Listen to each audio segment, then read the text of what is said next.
France 2 rend hommage à Emmanuel Giboulot.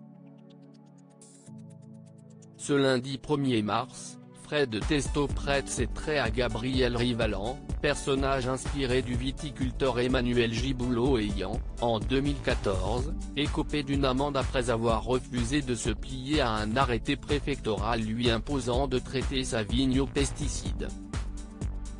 À l'époque, le vigneron adepte de l'agriculture biodynamique avait dénoncé l'usage des produits chimiques dans les cultures agricoles. Il avait mis en avant leur caractère destructeur, expliquant que les pesticides utilisés par certains professionnels fragilisent la terre, détruisent les écosystèmes et compromettent la santé des hommes.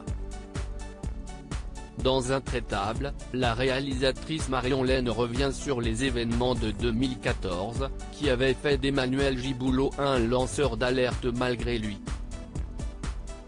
Et afin de rendre le thriller viticole aussi réaliste que possible, la production s'est rendue dans le département dont le viticulteur est originaire, la Bourgogne. Avec le soutien de la région Bourgogne-Franche-Comté, le tournage s'est déroulé au nord de la Saône-et-Loire et au sud de la Côte d'Or, notamment dans les villes de Beaune, Centenay et Semur-en-Auxois.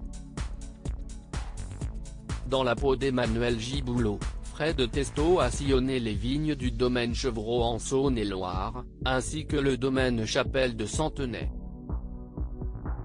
Fred Testo et Emmanuel Giboulot pour ce rôle. Fred Testo a confié ne pas avoir éprouvé le besoin de rencontrer Emmanuel Giboulot, mais avoir veillé à ne pas trahir le viticulteur, dont l'histoire contribue à sensibiliser le grand public aux problèmes complexes de la biodynamie et des pesticides.